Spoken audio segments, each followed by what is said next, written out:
welcome to Short Film Saturday, everyone. I am 𝗙𝗑�ြ𝗡𝗑-𝗪𝗏𝗪ds, founder and CEO of Soleil Space. And today is Short Film Saturday with Soleil Space and Moving Image Middle East. We have two really great female filmmakers from the Middle Eastern region. This is our second installment of the MIME and Soleil Space partnership.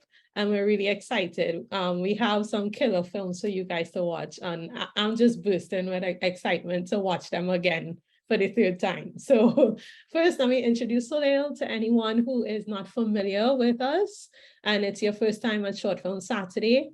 Our mission is to achieve a more equitable and representative global film and TV landscape.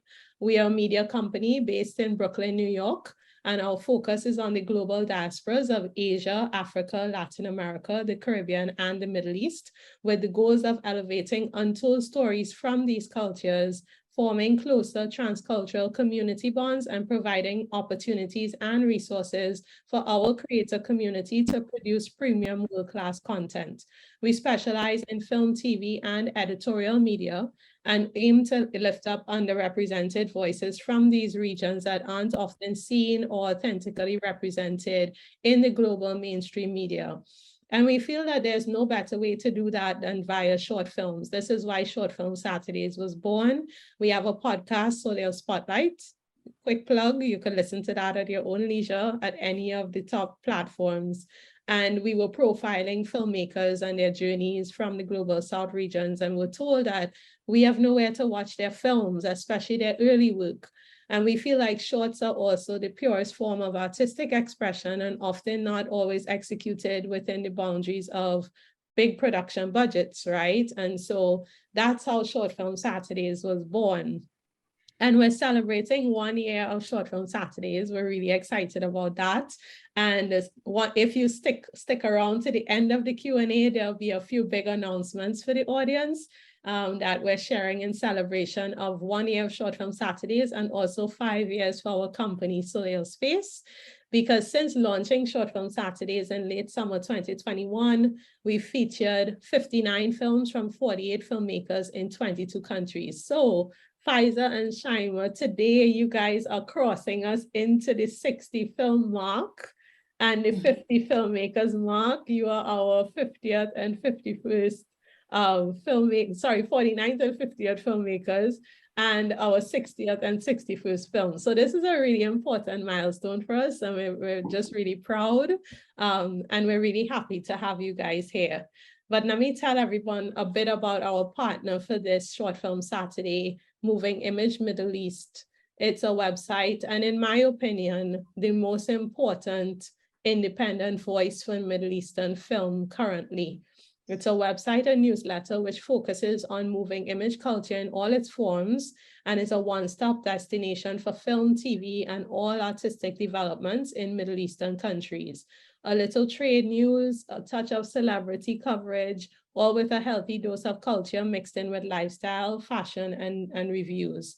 So MIME is the place to find all news about Middle Eastern film, TV, and art.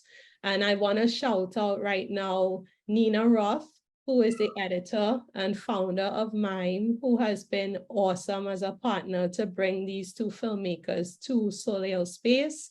And we're just looking forward to many more of these.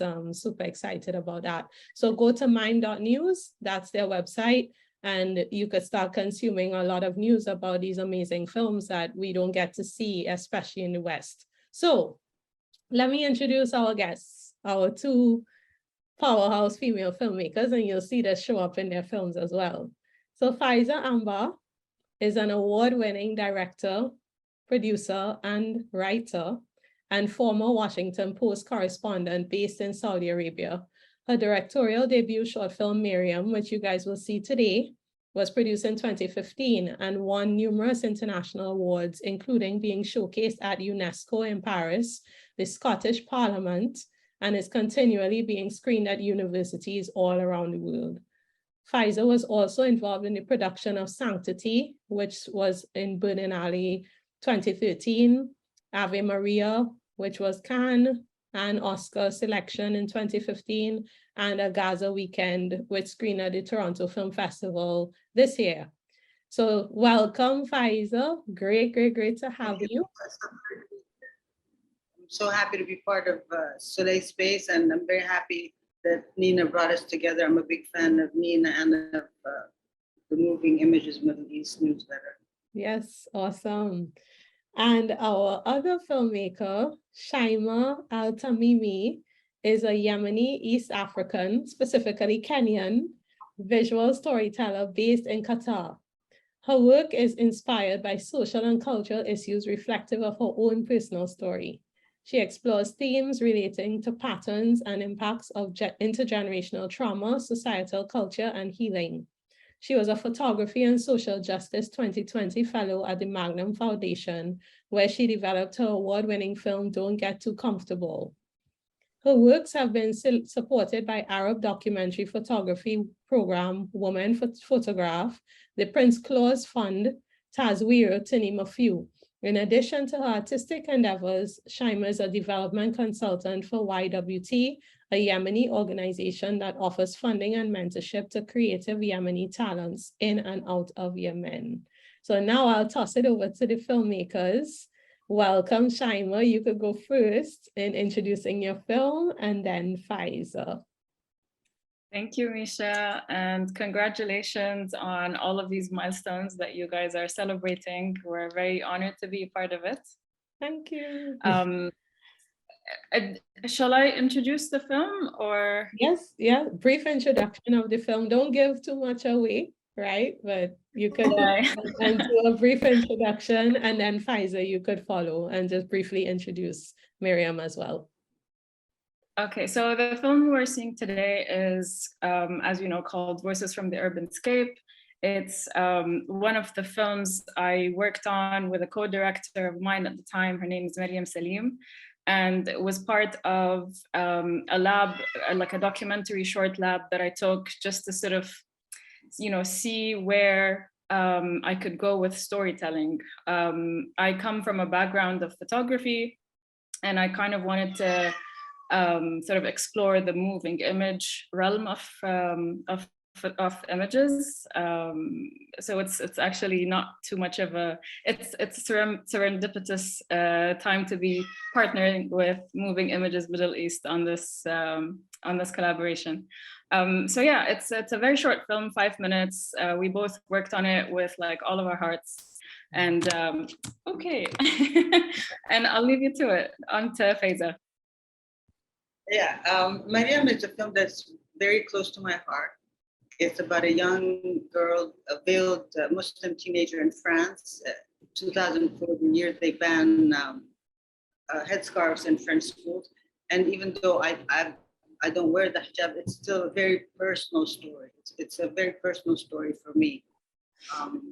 It was my first film, and I'm very proud of it.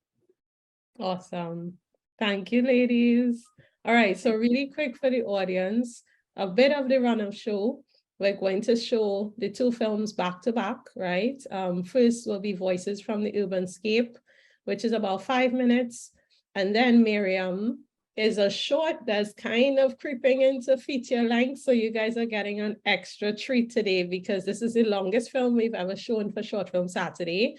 And we made that decision because it is just that good. So stick around for Miriam as well. Two really great films. We'll be showing Voices from the Urban Scape first, which is Shaima Al-Tamimi's film, followed by Miriam, which is Faiza's film. So happy screening, and we'll see you guys after for Q&A with these two ladies.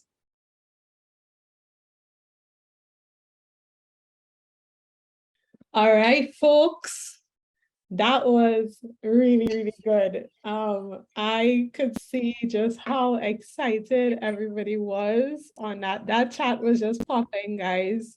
And it usually is, but this is like on a next level. I'm just letting Shaima and Faiza know that the commentary and the activity was next level, even for a high activity on Short Film Saturday. So you guys, bravo. I just want to just first clap you for such great films. For anyone who is just joining us, this is Short Film Saturday with Soleil Space and Moving Image Middle East. And you just watched Voices from the Urban Scape by Shaima Tamimi from Yemen and MARIAM by Faiza Ambah from Saudi Arabia, our first two filmmakers from these countries. So a lot of firsts today, a lot of things to celebrate. We're gonna jump in because I know everybody's just eager to get their audience questions in. But first we have some questions, right? Starting with Voices from the Urban Scape. So Shaima, thank you for such a great film. In 5 minutes, the visuals were just amazing. I felt like you did like a play on time. It was almost like a timescape as well as a visual scape of physical transformation, right? Can you contextualize the setting of this film for us, knowing that we have people from all over the world in the Short Film Saturday audience? Why is there so much construction in Doha? And how long had it been going on when you made it? And anything else that you feel is pertinent, like help everyone understand. Sure. So I grew up in Abu Dhabi, and throughout my childhood, I was also witnessing the country building itself from the ground up. It's important to note that, like, you know, the UAE and Doha are relatively young countries. And so we were living during the time where it was like the petrodollar boom and then the real estate boom. And, you know, all of this race to modernization, urbanization obviously caused a lot of construction to happen during the time that I was growing up. So then I moved to Doha in 2011. And at the time they had just won the bid to host the World Cup, which was supposed to happen, well, meant to happen in 2022. So we're actually now 100 days away from this mega event happening. And, you know, in order for that to happen and in order for, you know, the country to be able to host hundreds and thousands of people, they had to start 11 years back with, you know, construction of hotels, roadworks, just, you know, expanding the city in its own, you know, in a way that would, you know, hold all of these different, like, capacity of people coming. And it just so happened that, like, I had gone through all of that when I was living in between Abu Dhabi and Dubai, and then I moved to Doha, and it was like the same all over again. And so my whole life was always like growing up in a city that was always a work in progress, which felt like it was a reflection of, you know, even us as residents. And it's just like going, for example, waking up early in the morning, going to the office, that would just be the view from my window, literally from the minute I leave home to the minute I get to the office. And it was just like the sheer amount of all of that construction was obviously very, very monumental. And I, you know, MARIAM and I were very curious to see how that also had an impact on people's lives. And, you know, as you can hear all of the snippets of people saying, you know, either like they're living in a place that has way too much construction, but they don't want to leave because there's too many memories, for example. Or someone saying, like, I can't even recognize my neighborhood anymore. So, you know, it's not just about like the visual of what you see, but it's also about how it impacts you and the way that you live your life on a day-to-day basis. So, yeah. No, well, now I'm really feeling 2022, and so this film was made in 2017, so that was 5 years ago, and it looks completely different now. Absolutely, like it was like a head-to-toe makeover. So it's quite interesting to see this film now, like 5 years later, because it has completely changed, and I'm just really glad that I was able to document this moment of time, you know, for generations to come. No, I love what you said. There's so much to unpack with what you just said, right? But first of all, like, once you started talking about the Olympics and why the construction was happening, I remember when Beijing was doing the Olympics, and, you know, in a prior life, I was working on that, right? And there was, and every city that hosts either the Olympics or the World Cup, well, in this case, it's the World Cup, right? But, you know, every city that hosts these events, it's just like so much investment, but there's so much around it, whether it is what the government chooses to spend on, and then how it's used afterwards, right? And then kind of fast forwarding to like your whole notion of the personal relationships that we have with the places that we live, and when they change so dramatically and so drastically as well, right? It takes a piece of you and a piece of your life with it, right? And I think that's what you're hitting on. And I can really identify with that, because especially when you leave a place and you come back, you see the change and it affects you in a very profound way, because you feel like that thing that you were missing is gone, that you were longing for is, you know, it's kind of gone, and a piece of you is gone. So I have to ask this then, which of the voices, because you did a really great job of having this narrative show different perspectives and different reactions to this change, which of the voices was you, whether it's your own voice or symbolically represented how you feel about the changes in Doha? Okay, so actually that's such a smart question. So I did not speak in the film at all. Actually, it was MARIAM Salim who handled doing the interviews with like the sound interviews with, you know, some of the people living in the city. And there were definitely actually there was quite a lot of them.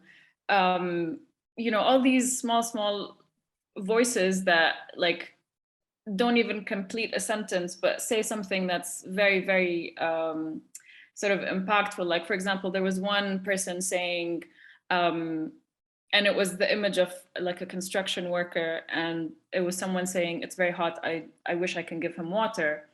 You know, or like a kid saying, "I saw a dinosaur truck and a garbage truck," and, you know,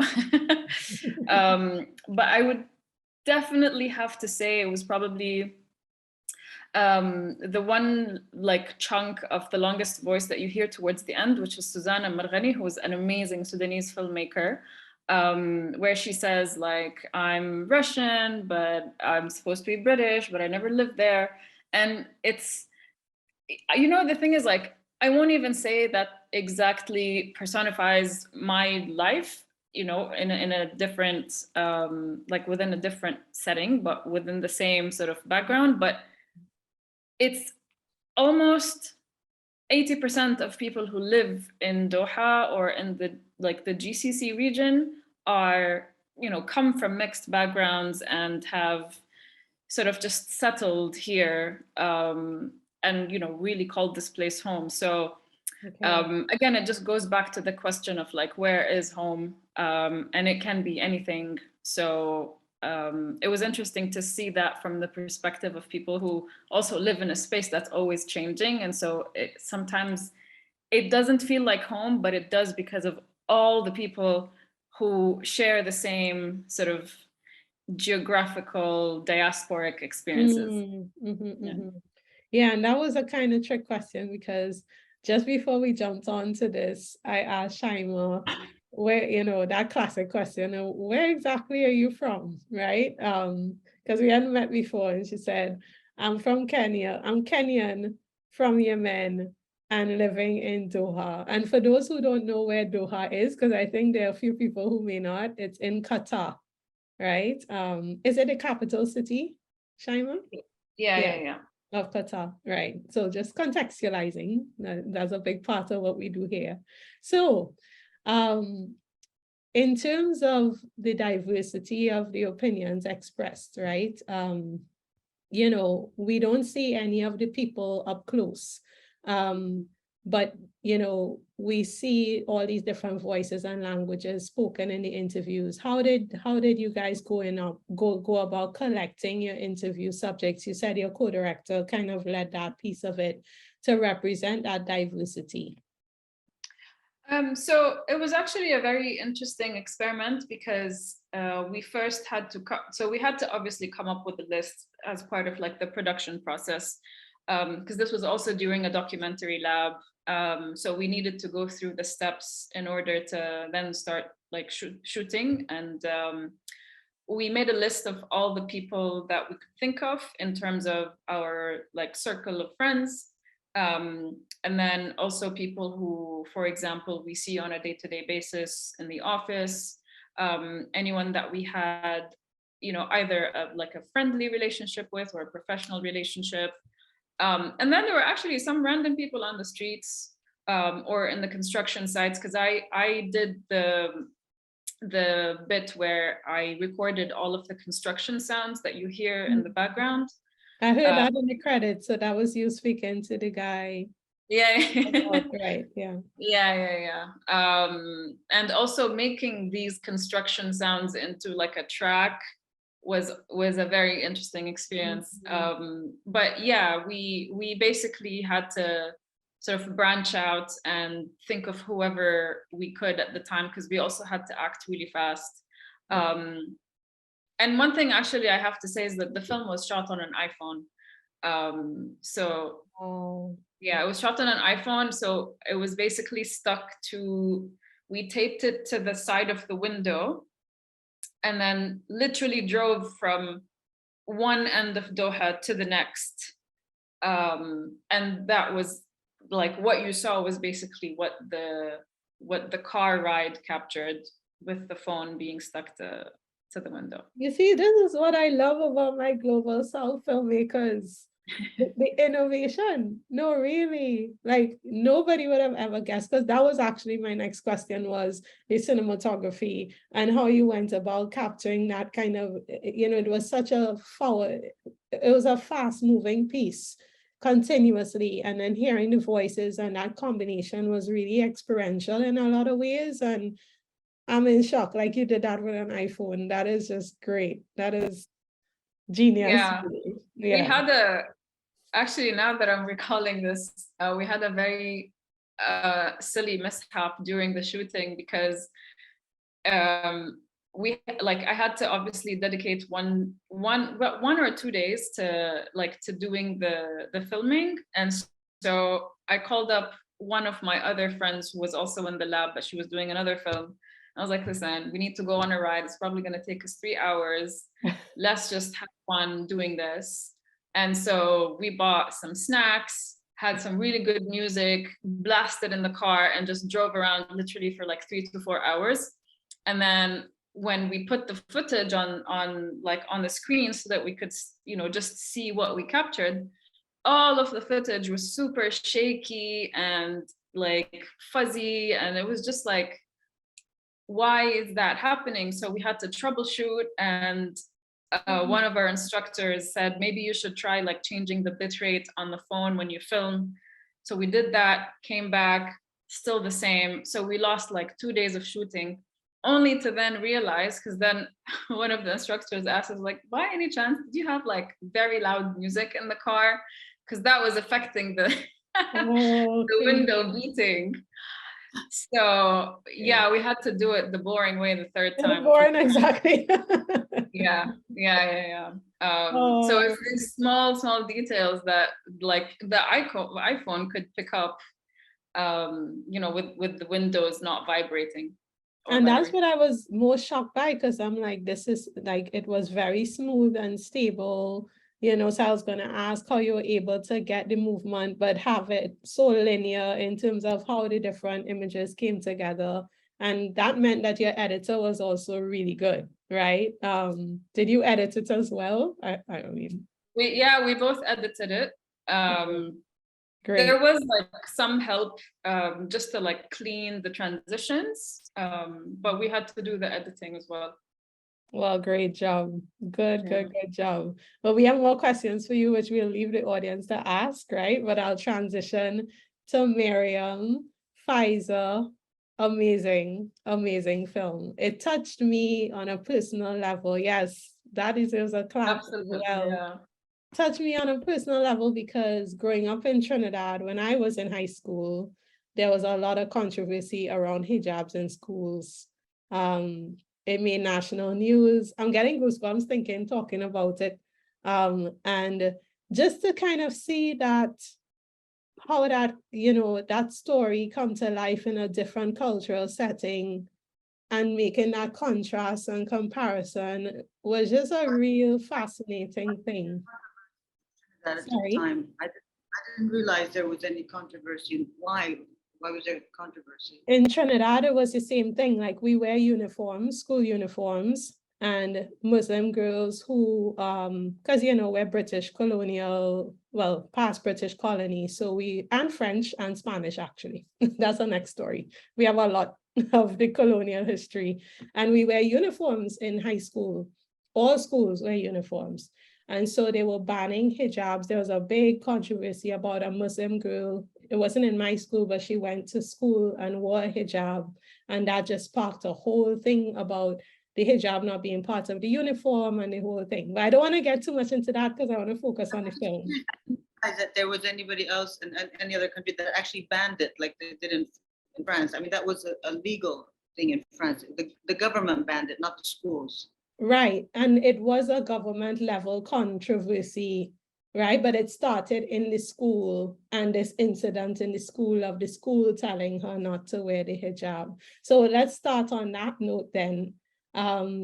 We really would like to know, inform the audience of the legislation, right? Of the law that France put in place, contextualize that for everyone.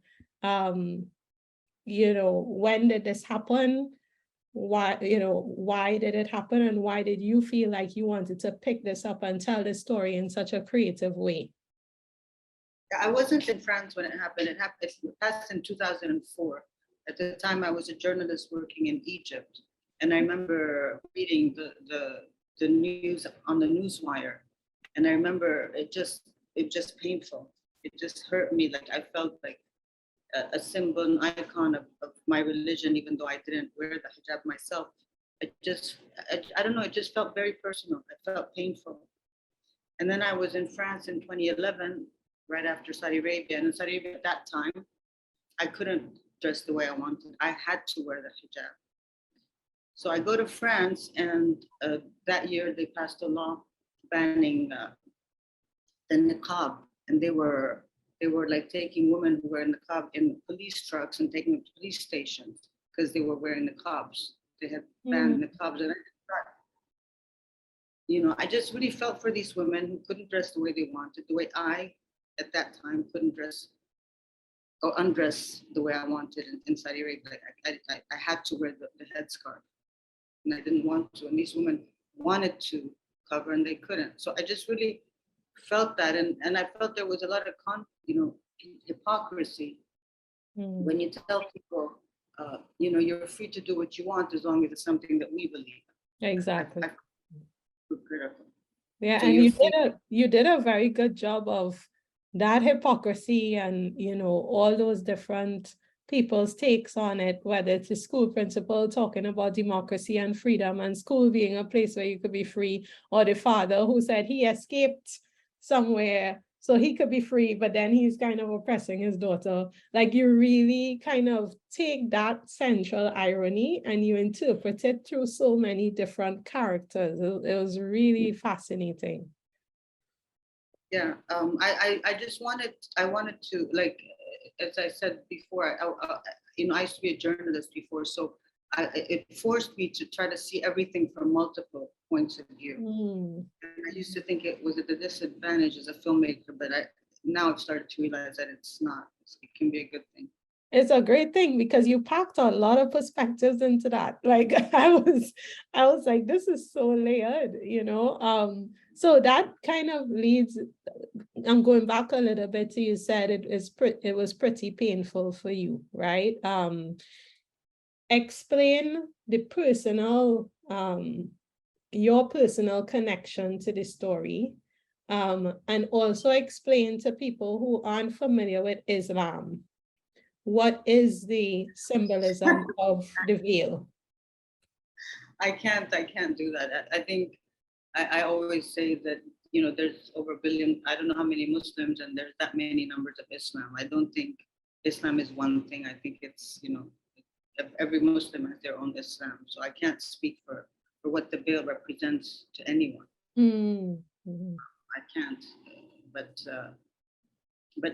for me, it's an issue of, you know, making, I can't imagine being 15 years old and wanting to wear the hijab and being told, you know, you can't. Either you take off your hijab or you get expelled from school. For me, that touches something very deep in me. It's like not being able to be yourself. Mm-hmm. Mm-hmm. Yeah. And so speaking of the perspectives, right? Let's zone into that a little bit, right? So we see the cultural clashes, right? Now we're in the French setting. And throughout the film, you know, there's... Sorry? Yeah, you have...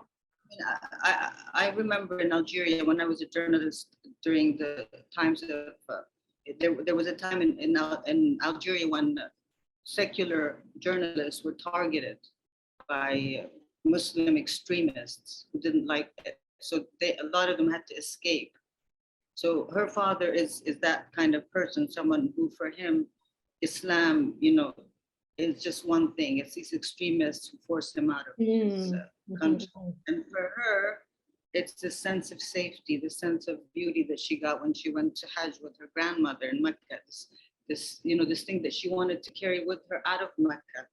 Okay. You know, in the symbol for her was the headscarf. She wanted to keep a little bit of that with her, and that was the headscarf for her. Mm-hmm. And so is that typical in terms of like spectrum? I think you hit on it really well. Your answer was really fascinating, and that goes for any faith, quite frankly, that there's a lot of diversity of belief within that, right? And perceptions of what is extreme and what is moderate and what is... So is that kind of more of an internal faith dynamic that happens, or is it more generational as you portrayed it between the father and the daughter?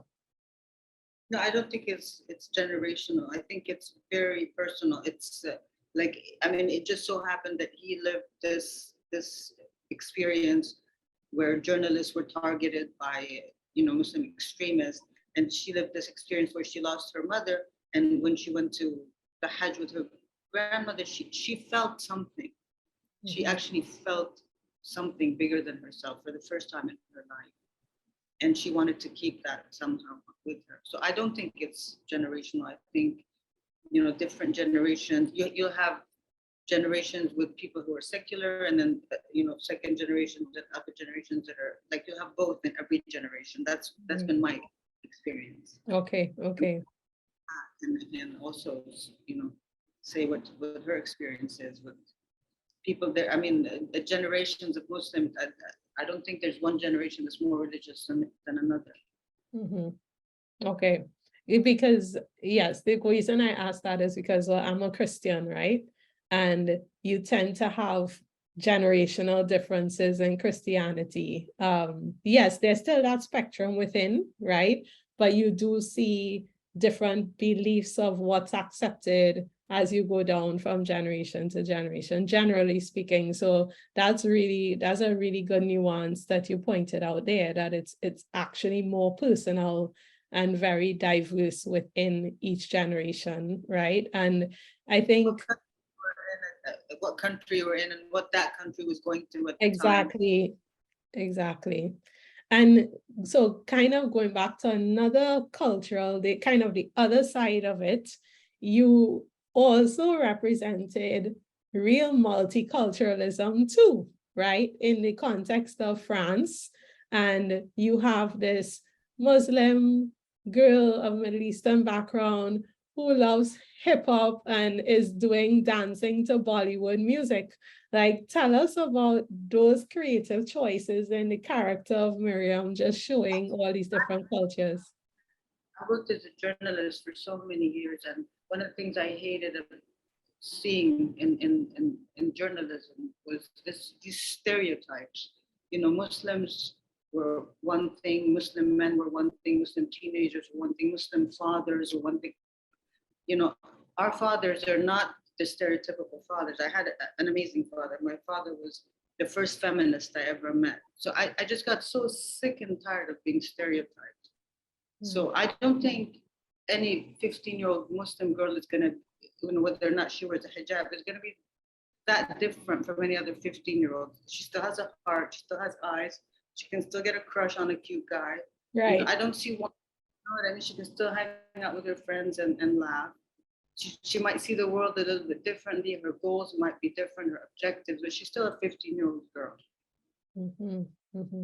And that's something that you just previewed the next question, which is specifically the veiled teenagers, right? A lot of people outside of like Middle Eastern culture, outside of Islam too, have these stereotypes that they attach to the hijab or attached to women, you know, being completely clothed from head to toe. Explain your intentions in what stereotypes were you debunking there? Well, I actually had my own stereotypes. I wrote a piece for the Huffington Post about it. I used to have stereotypes about women who wore the niqab. I apologize to anyone who wears the niqab. I thought they were not very smart. I really did at one point in my life think that. And then I went and I did an article. I was working at the time for the Christian Science Monitor, and we did a story about driving, and they wanted me to talk to women who were against the idea of women driving. So I interviewed a group of women who wear the niqab. And they were smart. The niqab, let me just make sure and clarify, is up to your eyes, correct? They were smart, they were feminists in their own way, they were wonderful. I mean, I really felt like an idiot, and I'm from Saudi Arabia. I mean, so for me to have a stereotype against women with the niqab, I guess, so I can't judge people who have stereotypes, basically. But yeah, I had my own stereotypes, and meeting these women and talking to them, you know, debunked my own stereotypes. And in the film, you were also kind of portraying these teenagers as so strong, so outspoken, so opinionated, and had their own individuality, which I think really, again, it debunks a lot of stereotypes that people have, right, about women in Islam in general. Yeah, I mean, I'm sure there's stereotypes about all cultures, but you know, when you live in a culture, you know that you have strong women, weak women, even women who look sometimes weak from the outside can be very strong on the inside. There's a lot of context as well. So yeah, I think, you know, any culture, you're going to have people that are different, that are full of character. But there's also, I didn't want to say that all women who wear the headscarf, for example, in France, or that all the girls did it by choice. Some of them were forced to by their parents. That does exist. I'm not saying that doesn't exist. I'm sure that does exist, but that's not the only argument. Right. That was the only at the time that was being, at the time they were saying these girls are wearing the headscarf because they're forced to by their fathers and their. Right, which is what the principal was saying to them, that, you know, you don't have to do what your father told you and all of that, right? Yes, okay. And so last thing, before we kind of open it up to both of you again, and this was, well, I feel like Short Film Saturdays, I don't know, we get the best like teenage and young actors because your casting was amazing. The acting was so impressive.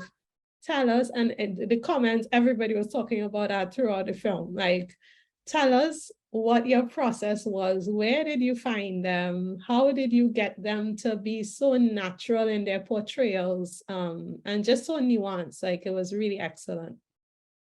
Yeah, at the time I was casting, I was in Jeddah. So my casting director was sending me all these clips of all the actors and actresses. I chose Leia, you know, Mariam, Sophia, and Luke. I just said these are the three I want to see. So when I went back to France, I sat with each one of them, and immediately I knew they were the right choice. The principal, I had a very hard time with. I saw a lot of actors. I didn't like anyone, so I kept asking and asking. Finally, I met this guy, and then I said okay. And the two actresses, Lou and Alea, they spent a lot of time together before the film. I actually asked them to go out and work together on this dance. Okay. You know, we spent time together. We spent time with them beforehand. I asked them to get this kind of handshake, you know, like their own handshake. So they spent time together before. And another thing that for me was very helpful and amazing was there was a BBC documentary called The Headmaster and the Headscarf that I had watched that was shot in 2004. It was amazing. It was amazing. And it was actually shot, and it showed, you know, actual footage of these girls, like, you know, crying and not knowing what to do and not wanting to leave school, but not wanting to take off their headscarf. And so I called the producers. The producers were very nice. They sent me a DVD copy. I made copies, and everybody in the cast had to watch that. That there's a lot of some of the scenes were the longest scene in the classroom was just these girls talking and the teacher talking, because they knew the context. And all the girls in the classroom, when I spoke with them separately, they were all there in 2004. They all lived through this. They all had friends that were the headscarf that weren't allowed to go to school. I mean, they all had personal experiences with this. So that was very helpful. Oh, awesome. Well, excellent job. Like, I want to see these actors appear in more of your films, hopefully, or anywhere else. Like, I just think they have bright futures ahead of them, because this was really excellent. And so now we're going to just open up a couple questions to the both of you before we take audience questions. So this is for you both. You could take turns answering. Who are some of your favorite Middle Eastern filmmakers? This is our second screening of all Middle Eastern films. We've shown films from Iran. We've shown films from Egypt. And, you know, but we don't get these opportunities where we have two filmmakers from the Middle East, especially female filmmakers. So for those of us who aren't exposed to Middle Eastern film, who are some of your favorite filmmakers? Well, I like to, I mean, I distinguish between the Arab world and the Middle East, because Middle East has Israel, Turkey, and Iran. So I consider myself a filmmaker, period. But if anything, I would be an Arab filmmaker. I don't have a favorite Arab filmmaker or favorite Middle Eastern filmmaker, but I love Asghar Farhadi, who just so happens to be from Iran. I love his. He has social dramas that are paced like thrillers. Like he'll talk about, you know, the breakup of a marriage, and it's almost like it's some own conspiracy that you're watching. I just think he's genius. I love his work. His work in Iran. I haven't enjoyed the stuff he's done outside of Iran, to be honest. Okay. So we definitely have to make sure and post that in the comments of the YouTube, so everybody could see the name of that filmmaker. And Shaima, what about you? Asghar Farhadi. Okay. For me, I would like to go with some of the new generation of filmmakers. And there are quite a few. So there's the 𝗙𝗪𝗔𝗥𝗚. They're two Palestinian twins who make just mind-boggling intellectual films, all based in Palestine. Definitely check them out. They have a couple of films on their belt right now. And I'm not going to talk too much about like the first one that I saw, because it's a bit of a sensitive topic, but they're definitely one to look out for. And then definitely there's my colleague 𝗙𝗔𝗦𝗧𝗧, who's a filmmaker from Qatar. Definitely takes storytelling to a very artistic level. There is Susanna Marghani, who I think you guys are hosting next week or sometime in December. In September. Yeah. And who else? Oh, there's Sara Misfer from Saudi who's a very, very bright young filmmaker that I recently came to know when I was in Tunis for my film when it screened there, and so was her film. So there's a bunch. I could write them for you guys, but it's difficult to narrow it down to one, because there's just a lot of amazing storytelling that's coming out of the Arab world at the moment, and they all deserve to be seen and have their voices heard. Oh, awesome. So you guys have a lot to bite into. And like Shaima said, yes, we're going to have one of her recommendations screening, not the next Short Film Saturday, but I think it's 3 Short Film Saturdays from now. So in mid-September, another MIME collaboration. So really excited about that. Second question for both of you is, what has been the pick one most challenging and one favorite aspect of making these films, these two particular films for you? Oh gosh, that was like 5 years ago. So I think even if I pick my least favorite one, it's probably very trivial right now, because it was probably like the weather. Like, it was so hot, and we filmed it in June, which is the dead of the summer in Doha. But yeah, I mean, none of that matters now, when, especially like after you've made something that resonates with a lot of people.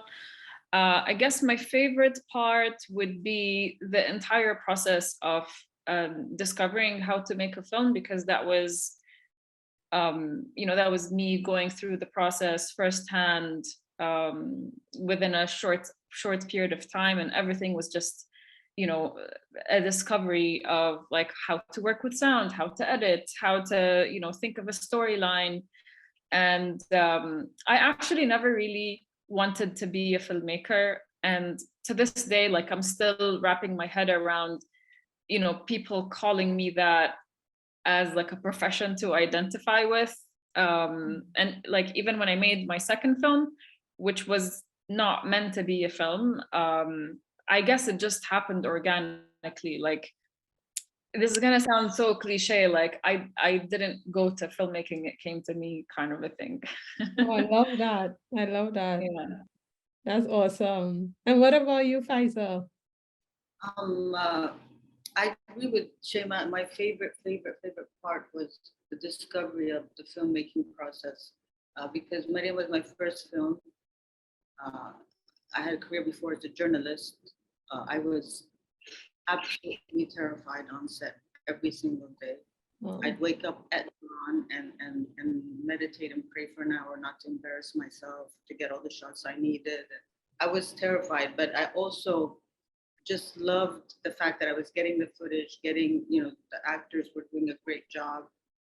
I personally also really love the editing room. It's just me and the footage that I have.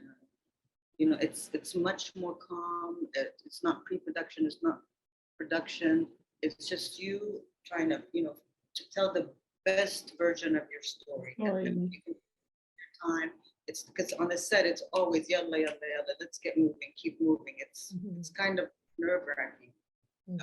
And so I loved working with the actors on set, and I loved the editing process. It was like a meditation for me. Yes, as a producer, I love the editing process too. I mean, that's where the story gets made, is in the edit, right? And your relationship with your editor is just so important too. If you don't have a good editor, that could make or break your film. So I definitely agree with that. Yeah. He shows you something, and you together you come up with something that fits just right. It's magic. For me, that's kind of where half the magic happens. For sure.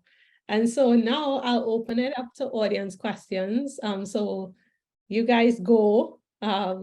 Please, if you've asked a question early on, because there's so many comments, especially today, repeat your question, because we won't be able to scroll back and find them.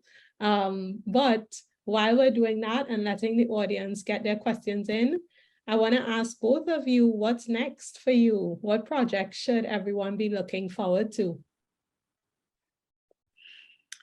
From my side, I'm actually now in development with the person who was my producer in my second film. So we're swapping roles, and she's directing, I'm helping her produce it. And that experience on its own is also very exciting because I get to wear a slightly different hat. It's a feature film, which is even more daunting in terms of just like, okay, we're doing this now. No, but you I need really to be comfortable calling yourself a filmmaker, Shaima. I mean, yeah. right. I know. Yeah, so we just applied to a couple of production sort of mentorship labs, and we're also in the process of applying to grants, which we've like already finished that sort of application, and I think we have to wait for like 1 or 2 months just to see what the response is in terms of everywhere that we've applied to. But regardless, we've continued developing it, and we're now ready to sort of share it with people in terms of the feedback that we want to get and to workshop the idea just a bit more. So there's that from the filmmaking point of view, but also as a visual artist and a photographer, I have a couple of other projects that are materializing very soon. So I have my plate quite full, but I'm not complaining. That's great. So how could, well, I'll ask that question after. Let Faiza answer first. Same thing. What's next, Faiza? I just I finished in 2022 and January. I finished this project. I did a project and a documentary, and before that, I did a short film. So I was super busy for a year and a half. And right now, what I'm doing is I'm taking dance lessons, I'm reading, I'm just not doing anything to do with film. Like I'm just taking a complete break. I don't want to think about projects. I don't want to think about developing anything new. I just want to, because that was really draining. What I just did over the past year and a half that you might have seen, it was very draining, and one of the most gratifying. Can you tell the audience about that most recent project? Like what was it? So they could look out for it. It's something called 𝗙𝗑𝗏𝗏 in Jeddah. And what we did is I wrote 6 scenes, and we went to these really old neighborhoods in Jeddah where people don't have, they're just really old neighborhoods. So these kids who live there, like, I mean, their biggest dream is to become a soccer player. So I just thought, let's, I was working at the time with the Red Sea Film Festival. And so I proposed this project where we go into these neighborhoods and we shoot live scenes in front of these kids. They participate with us, holding booms, helping the camera assistant, holding the clap. They act, they audition, they act with us. And there's 2 cameras, so they're watching the scene in front of them live, and they're watching it on the projector. And so they really get this experiential experience of what it's like to be on a film set. Because my first film set was MARIAM, and it was daunting. And I just wanted to demystify the whole process of filmmaking. And it's not just directors, it's not just actors, there's sound, there's camera, there's so many things. Right. So we did 6 different events with the participation of about 30 people from these neighborhoods. And it was just the most gratifying thing I've ever done in my life. And we at the same time, we documented it. So I was directing the project, directing a documentary, producing the project, producing the documentary as well. So it was really crazy. That's a lot of work. Yeah, it was way too much work, but it was gorgeous. I'm so proud of it. And then we have the documentary that we made out of it. Because some of these boys started following us from neighborhood to neighborhood, because we wanted every neighborhood to get a chance to participate. But some of these kids were so in love with the fact that someone was seeing them. Someone was looking at them. Someone was saying, you know what, there's other things you can do in life than be a soccer player. Right. Got addicted to it, and they loved it, and they kept following us from neighborhood to neighborhood. So that actually turned out to be the story of the documentary. It ended up not being about the project. It ended up about being these boys and their dreams, and how we got attached to them and they got attached to us. Oh, that's so awesome. So and this is a question for both of you, but Faiza, so where can people see that project, and how do they how does the audience keep up with your work? Yeah, 𝗓𝗓𝗓𝗏, the short film, and 𝗟𝗜𝗗𝗗𝗏, they're still doing the festival circuits, and they're both going to be screening in Sharjah Film Festival in October. That's the next. Okay. And how do people follow you and your work?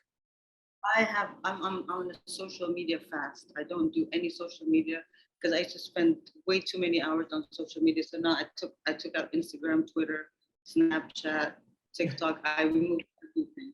Oh, you had sometimes I had more than me. But honestly, but just spying, but just a little bit. But honestly, I don't do any social media at all. Okay.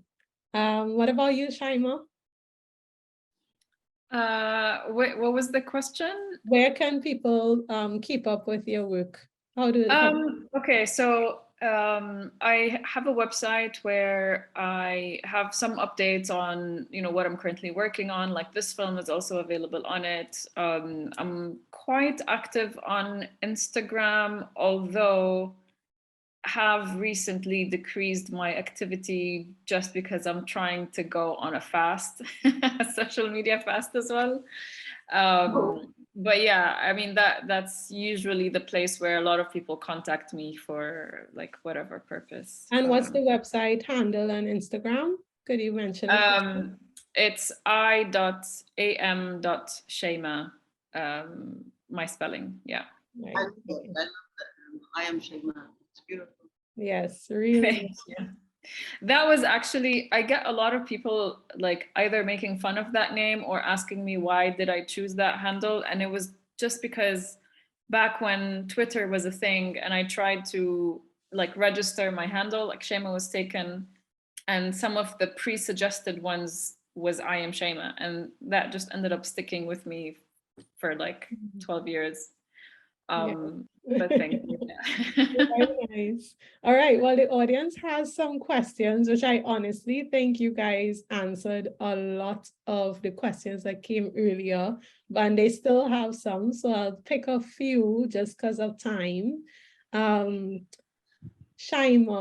this one is for you. Would you consider making this a series with other cities and their issues?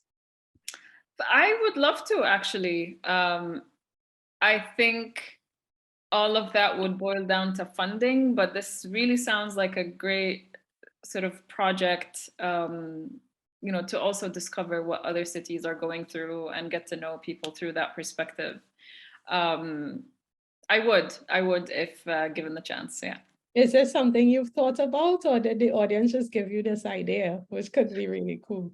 I like it like vaguely popped up in my mind when this came out 5 years ago, but obviously a lot happens and different projects come up, so you get sucked into all the different things just to progress. Right. So yeah. Well, with everything with gentrification happening all over the world, I think it's still very relevant and timely. So if and when you get the funding, like I think we'll be all here for it. All right. Yeah. And Faiza, I'll probably be interviewing you guys for the voices. Yes, yeah, feel free. And so this other question is for Faiza. Why did you choose to tackle this topic from a teenage girl's perspective? Which I think you touched on, but if you have anything additional you could add. The teenagers are everything is so intense. Everything is so intense. And also it was public schools, it wasn't universities. I don't know if now that law has changed in France, but at the time in 2004 was public school. So that would be the age, it would be high schools that went the veil. Okay. They banned all religious symbols in public schools, but it was mainly the veil that was affected. And I'll pick one more question because this is for, well, there are two for both of you, but I have to pick one because I know we're coming up to the hour. Advice for filmmakers in the Middle East, or I would add this for myself, what advice would you have for filmmakers in general? But start with the Middle East and the Arab world. What advice would you give to filmmakers trying to make films like you have? I can speak from my perspective of making stories that are always personal or touch on sort of personal reflections. And, you know, we come from a region where we're used to always seeing our stories being told by Westerners, which is completely biased, completely wrong, very stereotypical.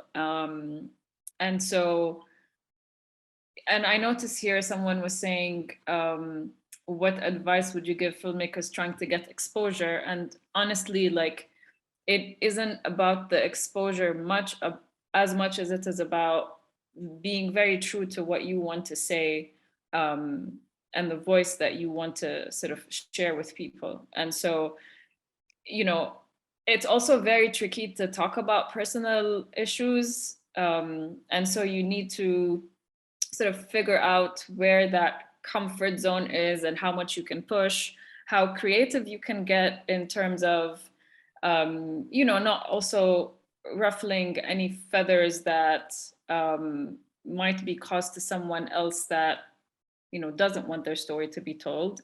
So it's really about creativity and being respectful, but also at the same time telling your story very authentically. And, you know, once that happens and once more people get to see it, I think exposure just comes, you know, after that. The goal isn't exposure in the very beginning. It really is about telling the story as best as you can and as authentically as you can. And that's what will then get you the exposure, because that's what people will connect and respond to, correct? Yeah, absolutely. That's a really great way of putting it. Because, you know, now filmmaking is trending, right? So a lot of people are like, I just want to be famous. This is a new way to get famous. And I'm glad that you touched on that.